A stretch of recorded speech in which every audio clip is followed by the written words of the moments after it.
শুরু করছি আমৃত ভালোবাসি তোকে পর্ব 1। লিখেছেন সালমা চৌধুরী। 7 বছর পর বাড়ি ফিরছে খান বংশের বড় ছেলে সাজ্জাদুল খান আবির। বাড়ি ফিরছে বললে ভুল হবে, বিদেশ থেকে দেশে ফিরছে আবির। এই 7 বছর খান বাড়িতে ঘটে গেছে অনেক ঘটনা, যার সাথে সশরীরে যুক্ত নেই আবির, তবে আত্মিকভাবে প্রতিটা ঘটনার জড়িয়ে আছে সে। আবিরের বাবা চাচা 3 জন। আবিরের বাবা সবার বড়, নাম আলী আহমদ খান। তানভীরের বাবা মেজ নাম মোজাম্মেল খান। ছোট চাচুর নাম ইকবাল খান। আবির তার বাবা মায়ের একমাত্র ছেলে।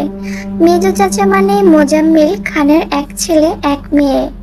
ছেলের নাম তানভীর খান আর মেয়ের নাম মাহাদিবা খান মেঘ। ছোট চাচার এক মেয়ে এক ছেলে মিম আর আদে। এখনো তারা এলাকার যৌথ পরিবারগুলোর মধ্যে শ্রেষ্ঠ। বাড়ির সকলের প্রাণ যেন এক সুতোয় বাঁধা। 5 ভাই বোনের মধ্যে আবির সকলের চোখের মণি। আবিরের জন্মের পর তার বাবা মা দ্বিতীয় সন্তান নেওয়ার চিন্তাই করেনি। এইচএসসি পর্যন্ত সে বাড়িতেই ছিল সবার নয়নের মনে। আবিরের চাঞ্চল্য মেতে থাকতো খানবাড়ি। আচমকা যেন পরিবেশটা পাল্টে গিয়েছিল। 18 বছর বয়সে আবিরের হঠাৎ করে স্কলারশিপে বিদেশে পড়তে যাওয়া বাড়ির সকলের সাথে শারীরিকভাবে যেমন দূরত্ব বেড়েছিল, তেমনই দূরত্ব বেড়েছিল মানসিকতার। 7 বছর পূর্বের আবিরের সাথে বর্তমান আবিরের আকাশ পাতাল পার্থক্য। দেখেও যেন চেনার উপায় নেই। 6 ফুট লম্বা ছেলেটা, গায়ের রং শ্যামলা, গাল ভর্তি ছাপদাড়ি, চুলের স্টাইল কোনো নায়কের থেকে কম না। তার ফ্যাশন, তার লুকে যে কোনো মেয়ে এক দেখাতেই প্রেমে পড়তে বাধ্য। প্লেনে বসে আবির অবলীলায় ভেবে যাচ্ছে অতীতে ফেলে আসা স্মৃতিগুলো, সেই চাঞ্চল্যকর মুহূর্তগুলো এখন শুধুই স্মৃতির পাতায়। মাকে রেখে এসেছিল সেই যৌবনের প্রথম দিকে, যখন তার বয়স ছিল 18। সেই সময়ে মাই ছিল তার একমাত্র বন্ধু। আজ সে 24 বছরের যুবক। এতগুলো বছরের একটা দিনও বাদ যায়নি যে মায়ের সাথে ফোনে কথা বলেনি সে। বাড়ির সকলের সাথেই মোটামুটি কথা বলার চেষ্টা করেছে।